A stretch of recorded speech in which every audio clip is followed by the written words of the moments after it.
أعوذ بالله من الشيطان الرجيم. بسم الله الرحمن الرحيم. حامیم تنزيل من الرحمن الرحيم. كتاب فصلت آياته قرآنا عربيا لقوم يعلمون بشيرا ونذيرا فأعرض أكثرهم فهم لا يسمعون.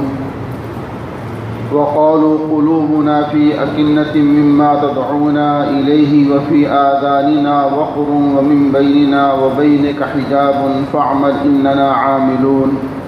صدق الله العظيم. سورہ حامیم سجدہ یہ بھی مکی صورتوں میں سے ہے. اس کے بارے میں ایک واقعہ لکھا ہے کہ جس ابتدائے زمانے میں مشرکین مکہ نے جب رسول اللہ صلی اللہ علیہ وسلم کی بات نہیں مانی تو مختلف وہ پلان بناتے تھے کہ کس طریقے سے آپ کو اس دعوت سے روکا جائے اور کس طریقے سے جو ہے وہ پریشان کیا جائے اور کس طرح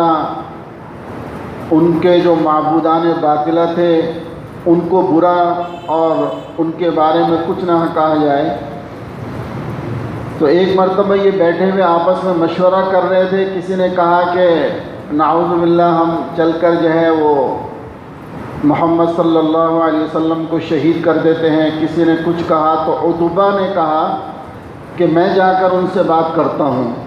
اور تم ایسا مت کرو بلکہ میں ان سے اپنی بات منوا لوں گا. اس واقعے کا خلاصہ یہ ہے کہ وہ آیا اور اس نے کہا کہ اے محمد صلی اللہ علیہ وسلم آپ جب سے آئے ہیں ہمارے درمیان میں افتراق انتشار پھیل گیا. آپ ہمارے معبودوں کو برا کہتے ہیں اور ہم آپ کو صحیح نہیں مانتے. اس طریقے سے اس نے باتیں شروع کی اور اس میں یہ لالچ دیا دنیا کا کہ اگر آپ چاہتے ہیں, وہ جو ایک واقعہ مشہور ہے کہ اگر آپ چاہیں تو آپ کی ہم اچھی لڑکی سے شادی کرا دیں, اگر آپ چاہیں تو آپ کو دولت اتنی دے دیں, آپ چاہیں تو ہم مختلف قسم کے اس نے جو ہے نا آپشن رکھے کہ آپ یہ کر لیں لیکن اس دعوت کو چھوڑ دیں. اللہ کے رسول علیہ الصلوۃ والسلام سب سنتے رہے. آخر میں فرمایا کہ تم کہہ چکے. پھر آپ نے اپنی دعوت شروع کی اور قرآن کریم کی یہ صورت نازل ہوئی کہ حامیم تنزیل من الرحمن الرحیم. یہ کلام اس ذات کی طرف سے نازل کیا جا رہا ہے جو سب پر مہربان اور بہت ہی مہربان ہے. کتاب فصلت آیاتہ کہ یہ قرآن عربی میں ہے اور اس کی آیتیں علم حاصل کرنے والوں کے لیے تفصیل سے بیان کی گئی ہیں. فصلت یعنی تفصیل کے ساتھ اس کی آیات بیان کی گئی ہیں. اسی لیے اس سورت کا نام ایک حامیم سجدہ ہے اور دوسرا نام اس کا سورہ فصلت بھی ہے. اور فرمایا کہ بشیرا و نذیرا کہ یہ قرآن خوشخبری دینے والا ہے اور ڈرانے والا ہے, خبردار کرنے والا ہے.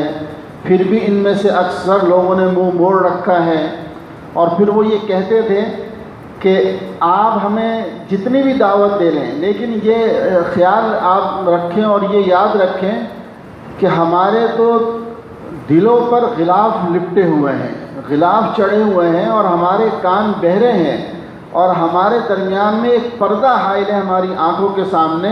گویا کہ نعوذ باللہ استہزاء کرتے ہوئے وہ یہ باتیں کیا کرتے تھے کہ ہمارے درمیان تو پردے پڑے ہوئے ہیں, تم کچھ بھی کہتے رہو لیکن ہم تمہاری نہیں مانیں گے. جبکہ آپ کی دعوت کیا تھی؟ قل انما انا بشر مثلکم یوحی الی انما الہکم الہ واحد فاستقیموا الیہ واستغفروہ. کہ دیکھو میرا رب مجھے یہ کہتا ہے کہ میں تو تم سے یہ کہوں کہ میں ایک انسان ہوں, تمہاری طرح کا انسان ہوں, لیکن میری طرف وحی بھیجی گئی ہے. یعنی مجھے یہ امتیاز اللہ نے بخشا ہے کہ مجھے اپنا رسول بنا دیا ہے اور مجھے تمہاری طرف وحی دے کر بھیجا ہے. اور الہکم الہ واحد کہ وہ ایک ہی ہمارا رب ہے, وہ ایک ہی خدا ہے. فاستقیموا الیہ ہم اپنا رخ اسی کی طرف رسیدہ کریں اور اسی سے مغفرت مانگیں. وَوَيْلٌ لِّلْمُشْرِكِينَ، اور یہ جو مشرک ہیں بڑی تباہی ہے ان کے لیے، کہ جب نہیں مانیں گے تو ان پر بڑی تباہی آئے گی۔ اور پھر آگے فرمایا کہ الذین لا یؤتون الزکاۃ وهم بالآخرۃ هم کافرون، جو زکوٰۃ ادا نہیں کرتے ان کا حال یہ ہے کہ آخرت کی وہ بالکل ہی منکر ہیں۔ ان الذین آمنوا وعملوا الصالحات، البتہ جو لوگ ایمان لے آئے اور انہوں نے نیک عمل کیے ان کے لیے بے شک ایسا اجر ہے جس کا سلسلہ کبھی ٹوٹنے والا نہیں ہے۔ قل اَإِنَّكُمْ لَتَكْفُرُونَ بِالَّذِي، آگے پھر اللہ سبحانہ و تعالیٰ اپنی قدرت کی نشانیاں بیان فرما رہے ہیں کہ تم اس ذات کے ساتھ کفر کرتے ہو، اس ذات کا تم انکار کرتے ہو جس نے اس زمین کو 2 دن کے اندر پیدا فرمایا، ان آسمانوں کو اور اس تمام چیزوں کو 4 دن میں یعنی 6 دن کے اندر اس پوری کائنات کو جس نے بنا دیا۔ تم اس رب کے ساتھ جو ہے وہ انکار کرتے ہو اور اس کے ساتھ تم اس کی بات نہیں مانتے ہو، تو یاد رکھو کہ جو حشر ہم نے قوم عاد اور قوم سمود کا کیا تھا وہی حشر ہم تمہارا کریں گے، اور تمہارے ساتھ بھی اسی طرح کی صورتحال پیش آئے گی۔ اسی چیز کو اس صورت میں بیان کیا گیا ہے۔ اللہ اکبر۔ فرمایا فَقَضَاهُنَّ 7 سماوات، کہ اللہ سبحانہ و تعالی نے ان ساری چیزوں کو 7 اور یعنی دنوں میں بنایا اور پھر 7 آسمان بنا دیے۔ وَزَيَّنَّا السَّمَاءَ الدُّنْيَا، اور آخری آسمان کو لائٹوں کے ذریعے، قمقموں کے ذریعے سے جو ہے نا وہ منور کر دیا، یعنی یہ جو ستارے، یہ چاند، سورج، ان کے ذریعے سے اللہ نے اس کو زینت بخشی ہے۔ ذَلِكَ تَقْدِيرُ الْعَزِيزِ الْعَلِيمِ، جو اللہ زبردست انتظام والا ہے، بڑا علم والا ہے۔ آگے پھر فرماتے ہیں کہ اگر نہیں مانو گے تمہارا جو حشر ہوگا، عتبہ کو بھی اللہ کے نبی نے یہ فرمایا کہ قوم عاد قوم سمود کا جو حشر ہوا تھا وہ تمہارا حشر ہوگا، تو اس نے ایک دم سے رسول اللہ صلی اللہ علیہ وسلم کے منہ پر ہاتھ رکھ دیا، چونکہ یہ تو سمجھتے تھے نا اتنا تو کہ آپ جو کہہ رہے ہیں وہ سچ کہہ رہے ہیں اور یہ ہمارے ساتھ ہو سکتا ہے۔ پھر جب یہ واپس گیا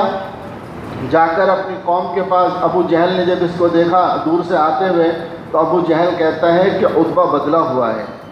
عتبہ بدلا ہوا ہے۔ جب یہ اپنے مشرکین مکہ کے درمیان پہنچا عتبہ، تو اس نے جا کر کہا کہ میں وہ کلام سن کر آ رہا ہوں جو جادو نہیں ہے، جو شاعری نہیں ہے،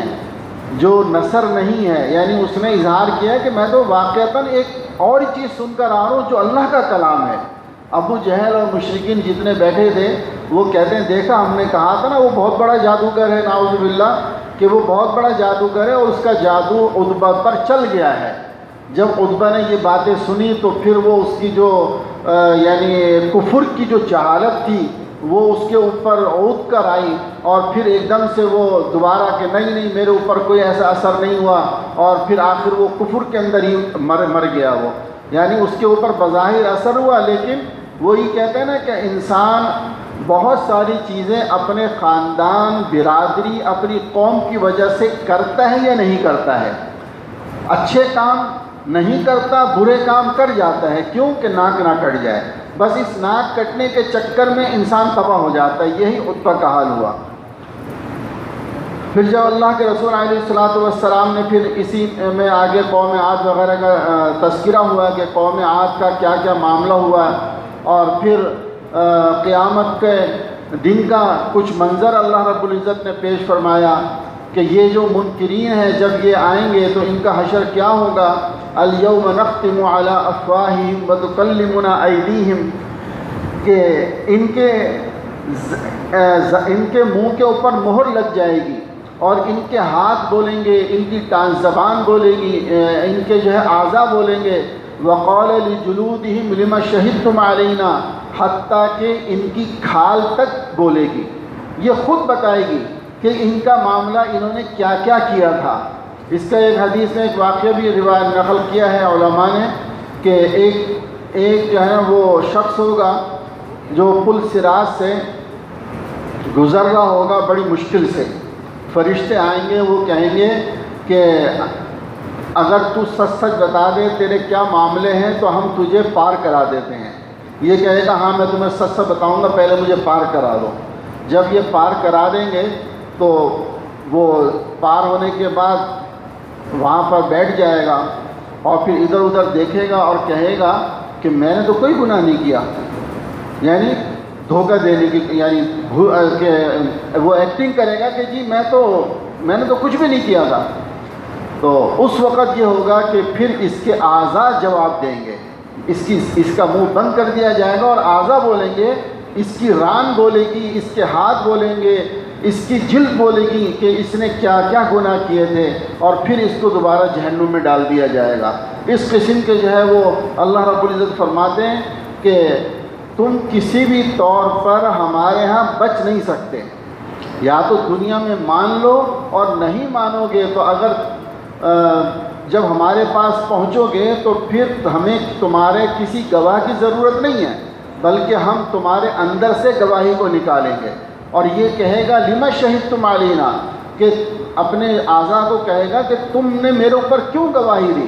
تو اعضاء جواب دیں گے کہ ہمیں اس رب نے بولنے کے لیے کہا، یعنی اس نے ہمیں کہلوایا، اور جو ہر چیز پر قادر ہے، جو قادر مطلق ہے، اس نے ہمیں اس چیز کی طاقت دی اور ہمیں بلوایا کہ ہم خاموش نہیں رہ سکے، اور ہم نے تمہارے پر گواہی دی، جو سچ تھا وہ ہم نے بیان کر دیا۔ میرے دوستو، ہمیں خود اپنی حالت پر بھی غور کرنا چاہیے۔ بہت ہمارے نوجوان بچے ہمارے نوجوان جو ہم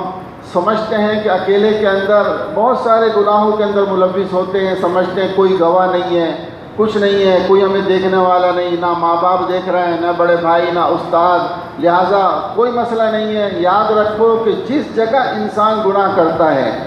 وہاں کی سرزمین، وہاں کی فضا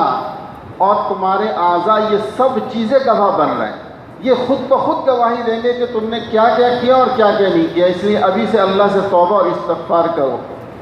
آگے اللہ سبحانہ و تعالیٰ فرماتے ہیں وَقَالَ الَّذِينَ كَفَرُوا لَا تَسْمَعُوا لِهَذَا الْقُرْآنِ، کہ یہ کافر لوگ کہتے ہیں کہ اس قرآن کو نہ سننا، بلکہ جب قرآن پڑھا جائے تو خوب شور مچانا، خوب جو ہے نا شور مچانا، اس طریقے سے کہ تم غالب آ جاؤ اور یہ قرآن تمہارے کانوں میں نہ پڑے، یعنی اس قسم کی یہ حرکتیں کرتے ہیں۔ اور اس کے بعد پھر اللہ رب العزت نے اہل استقامت کے بارے میں فرمایا کہ جن کو اللہ رب العزت نے استقامت عطا فرمائی، ان الذین قالوا ربنا اللہ ثم استقاموا تتنزل علیہم الملائکہ، اللہ اکبر، فرمایا کہ جس نے کہا کہ میں ایمان لے آیا، اور ایمان لانے کے بعد وہ اس نے استقامت دکھائی، یعنی اس پر جم گیا اور اللہ کی مان کر چلا، اللہ سبحانہ و تعالیٰ اس کے لیے ایسے ایسے انعامات عطا فرمائیں گے، ایسی جنت میں اسے داخل فرمائیں گے، اور فرمائیں گے وَلَكُمْ فِيهَا مَا تَشْتَهِي أَنفُسُكُمْ وَلَكُمْ فِيهَا مَا تَدَّعُونَ، کہ آج تمہارے لیے وہ ہے جس کو تمہارا دل چاہے، جس چیز کو تمہارا دل چاہے گا آج وہ تمہیں ملے گی، جو چاہو گے آج تمہیں عطا کیا جائے گا۔ اس طرح سے وہ بہترین زندگی وہاں گزاریں گے، اپنی بیویوں کے ساتھ، اپنے بچوں کے ساتھ، یعنی جتنے بھی اہل جنت کے اندر ان کے رشتہ دار آئیں گے وہاں پر وہ مزیدار زندگی گزاریں گے، اور رب کی طرف سے یہ ان کی خاطر و مدارت ہوگی، مہمانی ہوگی۔ پھر اگلے رکن میں فرماتے ہیں وَمَنْ أَحْسَنُ قَوْلًا مِّمَّنْ دَعَا إِلَى اللَّهِ، اس سے اچھی بات کس کی ہو سکتی ہے جو لوگوں کو اللہ کی طرف بلا رہا ہو، یعنی جو آدمی نیکی کی دعوت دیتا ہے، چاہے وہ کسی بھی انداز میں ہو، قرآن کریم کی طرف دعوت دے رہا ہے، دعوت و تبلیغ کے انداز میں دعوت دے رہا ہے، ویسے کسی کو سمجھا رہا ہے، لیکن جس انداز میں بھی اچھی بات کر رہا ہے، لوگوں کو بھلائی کی بات کر رہا ہے، فرمایا کہ جس کی دعوت ہو اس سے اچھا کون ہو سکتا ہے اللہ۔ اور فرمایا وَلَا تَسْتَوِي الْحَسَنَةُ وَلَا السَّيِّئَةُ، نیکی اور بدی یہ دونوں برابر نہیں ہو سکتے۔ نیکی کا بدل اللہ پاک عطا فرمائیں گے، اور جو گناہ ہوگا اس کی بھی سزا ہوگی۔ لہٰذا دنیا کے اندر جو اچھے کام کرنے والے اور جو برے کام کرنے والے، یہ دونوں برابر کسی صورت بھی نہیں ہے۔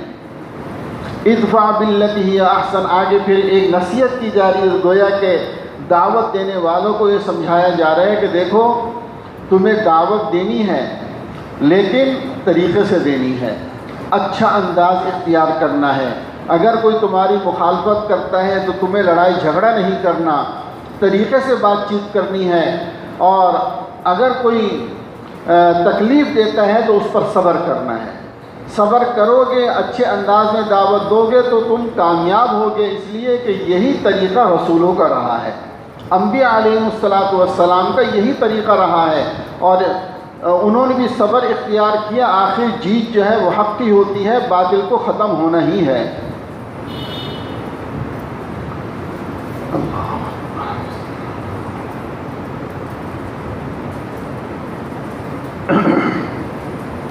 آخر کے اندر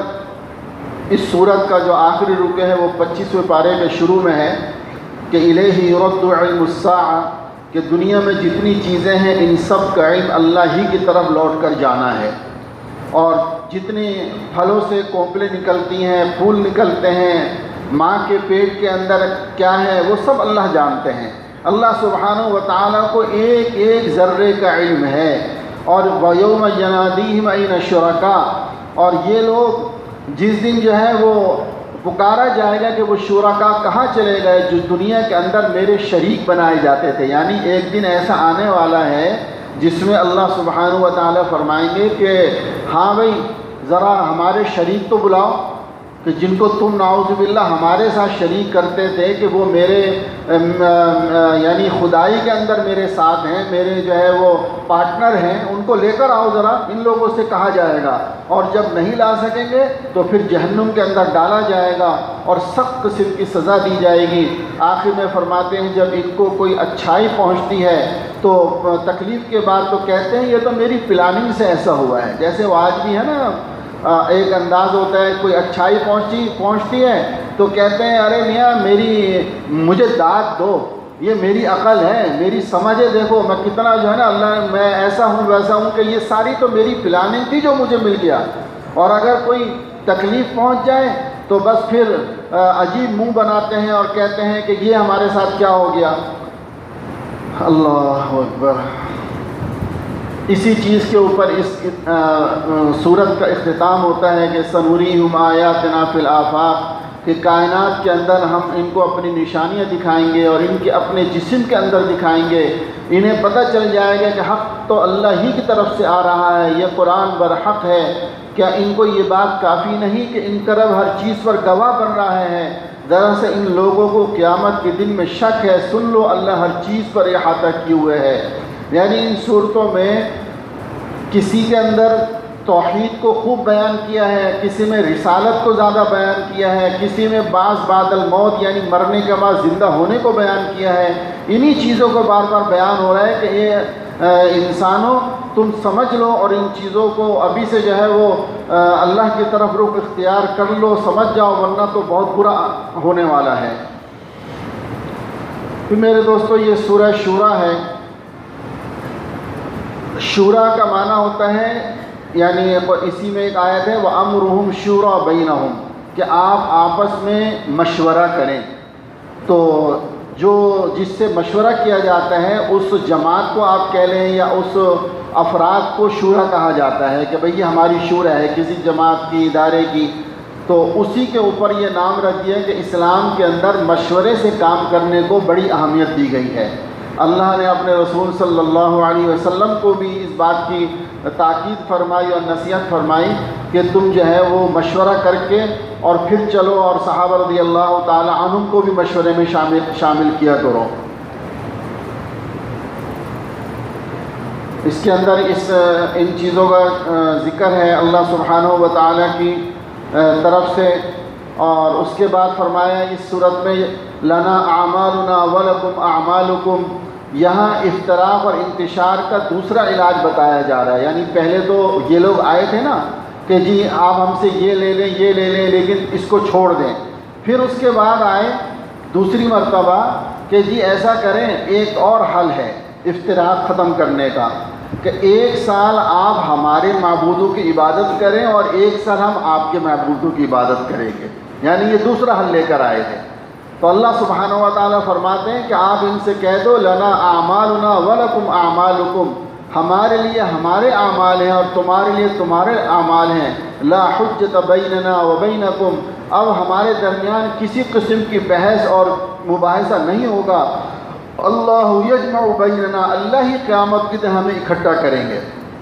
جب اللہ سبحانہ یعنی اب اتنی دعوت دے دی تمہیں، تم پھر بھی نہیں سمجھ رہے، آخر یعنی تم یہ ایک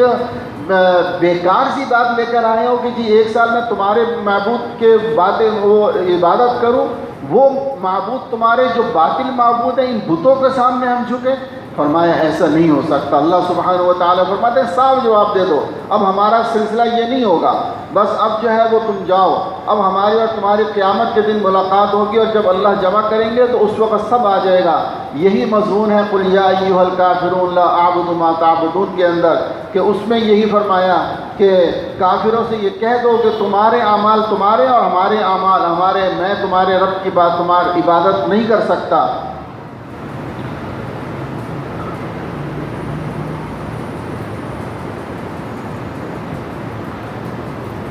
پھر اس آیت میں اللہ رب العزت نے نیک لوگوں کے لیے جنت کا تذکرہ کیا ہے۔ آگے ایک بہت اہم آیت جو ارشاد فرمائی، وَمَا أَصَابَكُم مِّن مُّصِيبَةٍ فَبِمَا كَسَبَتْ أَيْدِيكُمْ وَيَعْفُو عَن كَثِيرٍ، کہ اے انسانوں، یہ جو کچھ دنیا کے اندر تمہارے ساتھ معاملات ہوتے ہیں، دکھ کے، بیماری کے، پریشانی کے، آفات و بلیات کے، مصائب کے، پانی کی پریشانی ہے، لائٹ کی پریشانی ہے، کاروبار نہیں ہے، لٹ گئے، چوری ڈاکے، یہ جتنے بھی مسائل ہیں، فرمایا وَمَا أَصَابَكُم مِّن مُّصِيبَةٍ فَبِمَا كَسَبَتْ أَيْدِيكُمْ وَيَعْفُو عَن كَثِيرٍ، یہ سب کچھ جو تمہیں پہنچتا ہے یہ تمہارے اپنے ہاتھوں کا کیا دھرا ہے، یہ سب تمہارے اپنے اعمال کی سزا ہے۔ اور فرمایا یہ تو ہم تمہارے تمام گناہوں کی سزا نہیں دیتے، وَيَعْفُو عَن كَثِيرٍ، کہ اکثر تو ہم معاف کر دیتے ہیں، یعنی بہت تھوڑے سے گناہ، یعنی یعفو عن کثیر، کہ کثیر اکثر گناہ معاف ہو جاتے ہیں، یہ تو بہت تھوڑے سے تمہارے گناہ ہیں جن پر تمہیں کچھ تنبیہ کی جاتی ہے۔ اگر ہم ہر گناہ پر پکڑنا چاہتے تو پھر تو ایک گھونٹ تمہیں پانی نہ ملتا،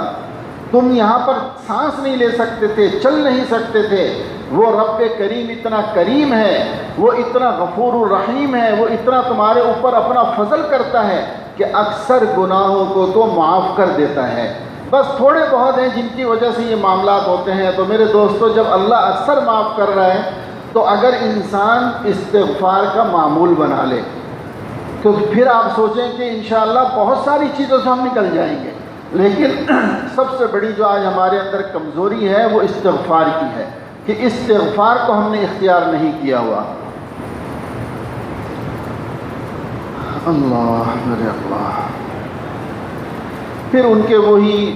اعتراضات ہیں کہ جی ہماری طرف اللہ نے کسی فرشتے کو کیوں نہیں بھیجا، کہیں جو ہے وہ کہ اللہ پاک نے جو ہے وہ کسی مالدار کو کیوں نہیں بھیجا ہماری طرف،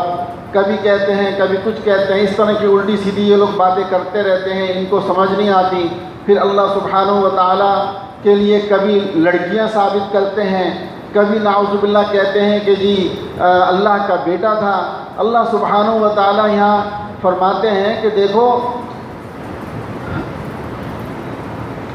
ایک بات تو یہ فرمائی کہ اگر اللہ رب العزت، پہلی بات تو اللہ رب العزت کی اولاد ہونا ممکن ہی نہیں ہے، اس لیے کہ اولاد انسان کا جز ہوتا ہے، اور اللہ رب العزت اجزاء سے پاک ہے،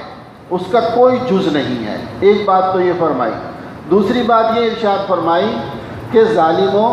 تم اپنے لیے تو بیٹے پسند کرتے ہو اور اللہ کے لیے بیٹیاں ثابت کرتے ہو، جبکہ اللہ بیٹیاں جو ہیں یہ کمزور مخلوق ہے، یعنی عورت کمزور مخلوق ہے نا، کہ اس کے اندر کمزوری ہوتی ہے، زیب و زینت کی طرف زیادہ اس کا رجحان رہتا ہے، دین کی طرف کم رجحان ہوتا ہے، پھر مہینے کے اندر ناپاکی کے دن بھی اس کے ہوتے ہیں۔ اس طرح مجموعی طور پہ مرد جو ہے وہ طاقتور کہلاتا ہے اور عورت کمزور ہے۔ تو بدبختو، تم اللہ کے لیے بیٹیاں ثابت کر رہے ہو جو ویسے ہی کمزور مخلوق ہے، یعنی یہ کہ ان کو وہ کی جا رہی ہے کہ بدبختو، تم اگر بات کرتے، تم یہ کہتے ہیں، یعنی مفہوم مخالف اگر ہم کہیں کہ اگر تم بیٹے ثابت کہتے کہ اللہ کے بیٹے ہیں تو شاید تمہاری بات بھی سمجھ آتی۔ تم ایسے رب جس نے آسمان و زمین کو بنایا، جس نے یہ سارے کائنات کو بنایا، تم اس کے لیے ایک کمزور سی مخلوق کو ثابت کرتے ہو کہ جی اس کی بیٹیاں ہیں۔ پھر کہیں یہ کہتے تھے کہ فرشتوں کے بارے میں کہ فرشتے جو ہیں یہ مؤنث ہیں اور یہ اللہ کی بیٹیاں ہیں، تو اللہ رب العزت نے اس کا انکار فرمایا کہ فرشتے مؤنث نہیں ہیں، اور یہ ان کی باتیں جو ہیں یہ الٹی سیدھی ان کی بکواسات ہیں، اس چیز کو ہی بیان فرمایا۔ اور پھر ایک آیت میں فرمایا کہ دیکھو برائی کا بدلہ برائی سے، یعنی اگر تم پر کوئی ظلم کرتا ہے تو جتنا اس نے ظلم کیا اتنا ہی ظلم کر کے بدلہ لے سکتے ہو، لیکن فرمایا فمن عفا و اصلح، کہ معاف کر دینا اور صلح کر لینا یہ زیادہ بہتر ہے، یعنی اس میں اللہ نے زیادہ اجر رکھا ہے کہ اگر کسی مسلمان نے تمہارے اوپر کوئی ظلم کر بھی دیا ہے، کسی رشتہ دار نے تمہیں کوئی تکلیف پہنچا بھی دی ہے، تو بہتر یہ ہے کہ اس کو معاف کر دو، یہ اللہ نے تمہارے لیے زیادہ اس کے اندر فائدہ رکھا ہے۔ اس کے بعد سورہ زخرف شروع ہوتی ہے۔ زخرف جو ہے یہ سونے کے، یعنی سونا چاندی زیب و زینت، اس معنی میں یہ استعمال ہوتا ہے۔ اس صورت کے اندر چونکہ اللہ رب العزت نے یہ فرمایا کہ اگر اللہ کے ہاں، اگر اللہ سبحانہ و تعالیٰ کو یہ ڈر نہ ہوتا کہ دنیا مسلمان سونے چاندی کی چمک کو دیکھ کر کافر ہو جائیں گے، تو اللہ رب العزت ان کافروں کو اتنا سونا چاندی دیتے کہ ان کے گھر کی اینٹیں وہ سونے کی ہوتی اور ان کے گھر سونے کے بنے ہوئے ہوتے، ان کی اشیاء چاندی کی بنی ہوئی ہوتی۔ یعنی مقصود بتانے کا یہ ہے کہ اللہ کے ہاں دنیا کی حیثیت ایک مچھر کے پر کے برابر بھی نہیں ہے۔ ایک حدیث میں آتا ہے نا کہ اگر اللہ سبحانہ و تعالیٰ کے ہاں دنیا کی حقیقت، دنیا کی اہمیت ایک مچھر کے پر کے برابر ہوتی تو کسی کافر کو ایک گھونٹ پانی نہ ملتا، لیکن اللہ کے دنیا کی حیثیت ہی نہیں ہے۔ تو فرمایا جب دنیا کی حیثیت نہیں ہے تو اللہ رب العزت ان کافروں کو اتنا مال دے دیتے، اتنا مال دیتے کہ یہ سونا رکھ رکھ کر تھک جاتے، لیکن اس لیے نہیں دیا کہ یہ جو ایمان والے ہیں کہیں اس لالچ میں اور ان کے کافروں کے مالوں کو دیکھ کر اس لالچ میں یہ کفر اختیار نہ کر لیں۔ اور واقعتاً اگر ہم آج غور کریں، کئی لوگ اپنی زبانوں سے یہ اعتراض کرتے نظر آتے ہیں۔ میرے سے کئی لوگوں نے کہا کہ جی بات سمجھ میں نہیں آتی ہے، ایک طرف مسلمان ہے ہر جگہ پریشان ہے، دوسری طرف کافر ہے وہ ہر جگہ مزے کر رہا ہے، اس کے پاس ڈالروں کے اندر اس کو جو ہے وہ ملتا ہے، اس کے پاس پیسہ بھی اتنا ہے، حکومت بھی اتنی ہے، فلاں بھی ہے، فلاں بھی ہے۔ تو میرے دوستو اس کا جواب یہ ہے کہ اس رب نے چونکہ دنیا ہی کے اندر ان کو دیا ہے، ان کا آخرت میں کوئی حصہ نہیں ہے، اور یہ مال و دولت ان کی آزمائش ہے، یہ آزمائش ہے۔ اللہ پاک کی طرف سے مال کا دینا یہ کسی کے لیے اس کی قبولیت کی علامت نہیں ہے کہ آدمی یہ سمجھے کہ جی مال ملا ہوا ہے تو یہ بڑا اللہ کا ولی ہے، نہیں۔ اللہ کے ہاں تو اصل تقوی ہے، ایمان ہے، ایمان کے ساتھ جو تقوی ہوگا وہ اللہ کے ہاں قبول ہے۔ تو فرمایا کہ اگر ہمیں یہ خطرہ نہ ہوتا تو ہم ان لوگوں کو جو ہے وہ اتنا مال دے دیتے، اسی وجہ سے اس صورت کا نام بھی زخرف رکھ دیا گیا ہے۔ پھر اس کے بعد اس صورت کے اندر کچھ اہل جنت کا تذکرہ ہے کہ یا عبادی لا خوف علیکم اليوم ولا انتم تحزنون، کہ قیامت کے دن اللہ اپنے نیک بندوں سے خطاب کریں گے، اور پھر اس کے اندر جو ہے وہ یہ ہے کہ اے ایمان والو جنت میں داخل ہو جاؤ، وہاں پر مزے کرو، اور ان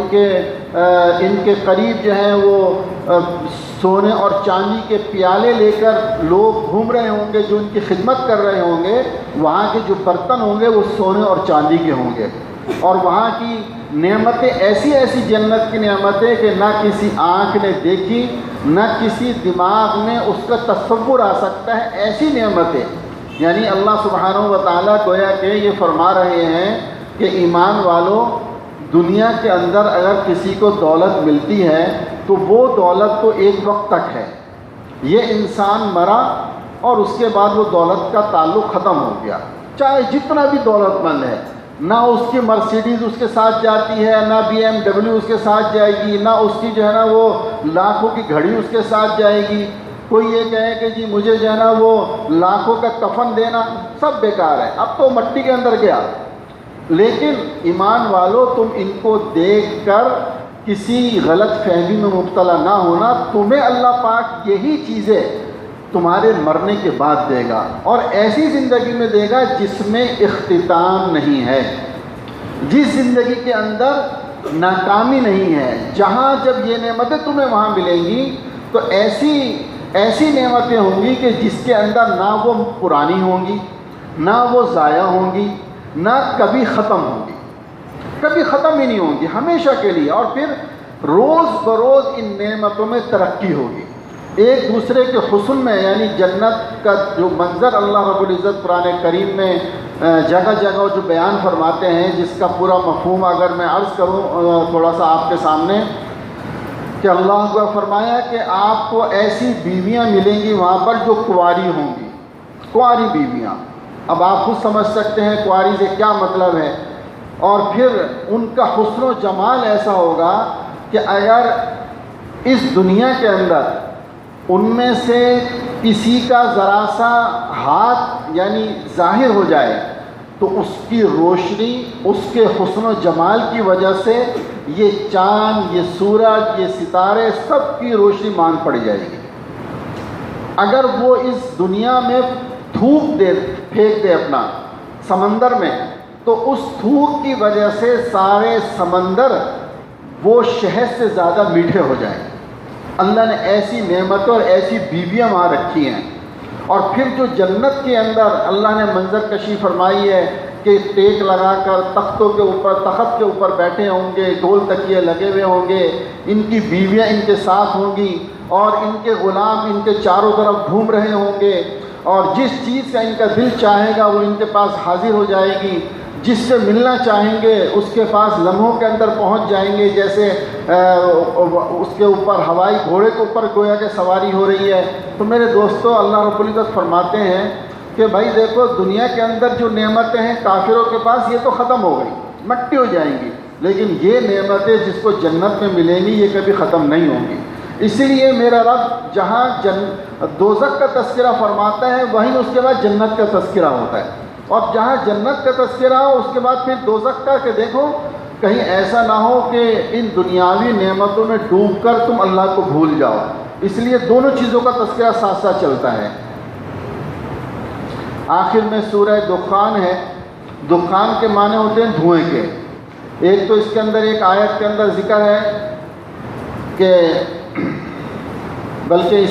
اس میں علماء نے لکھا ہے کہ ایک وقت مکہ مکرمہ کے اندر ایسا آیا تھا جس میں ایک عجیب سا دھواں جو ہے وہ فضا کے اندر چھا گیا تھا۔ اس کی وجہ سے سب لوگوں کو دم گھٹنا، کھانسی ہونا، آنکھوں میں پانی، اس طرح کی کیفیت پیدا ہو گئی۔ تو یہ سب بھاگے بھاگے آئے کہ محمد اپنے رب سے دعا کر دیں کہ جی یہ سی چیزیں ختم ہو جائیں، یہ عذاب دور ہو جائے۔ اللہ کے رسول صلی اللہ علیہ وسلم نے دعا فرمائی تو یہ عذاب دور ہو گیا۔ جب دور ہو گیا تو پھر انہوں نے اپنی وہی باتیں شروع کر دی، ارے دیکھا ہم نہیں کہتے تھے، یہ نعوذ باللہ اسی جادوگر کا کام ہے یہ، اور اس نے جادو کے ذریعے سے ایسا کیا تھا، اگر یہ ایسا نہ ہوتا تو یہ ختم کیسے ہوتا، یہ تو اس کا جادو تھا تو اس لیے ختم ہو، اس طرح کی انہوں نے باتیں شروع کر دی۔ تو اسی کو اللہ رب العزت نے ذکر فرما کے اس کا نام سورہ دخان رکھا، اور پھر اعمال کی اس کے اندر ترغیب ہے، اور وہی جنت اور دوزخ کے بارے میں بیان ہے، اور آخر میں فرمایا فَإِنَّمَا يَسَّرْنَاهُ بِلِسَانِكَ لَعَلَّهُمْ يَتَذَكَّرُونَ کہ قرآن کریم کو ہم نے تمہاری زبان میں اتار کر آسان کر دیا ہے تاکہ اس سے نصیحت حاصل کریں۔ یعنی یہی جو مشرکین کا اعتراض ہوتا تھا نا کہ جو قرآن عربی میں کیوں ہے، تو اللہ رب العزت فرماتے ہیں ہم نے تمہارے لیے عربی میں اتارا تاکہ تم آسانی سے اس کو سمجھ سکو۔ بلکہ تم اور اعتراض کرتے ہو اگر یہ ہم عربی میں نہ اتارتے، عجمی کے اندر یعنی ہم اتار دیتے، تم پھر یہ کہتے کہ جی قرآن تو عجمی زبان میں ہے، ہمیں تو آتا نہیں ہے، تو ہمیں کیا پتہ ہے کہ قرآن کیا کہہ رہا ہے۔ تو فرمایا ہر حال میں تمہارا کام اعتراض کرنا ہے، اور جو اہل ایمان ہوتے ہیں وہ اعتراض نہیں کرتے، وہ تو سنتے ہیں اور کہتے ہیں سمعنا و اطعنا، ہم نے سنا اور اطاعت کی۔ بس اسی کے اوپر اس سورت کا اختتام ہے۔ اللہ سبحانہ و تعالی ہمیں عمل کی توفیق نصیب فرمائے اور قرآن کریم سے خاص تعلق نصیب فرمائے۔ وما علینا الا البلاغ۔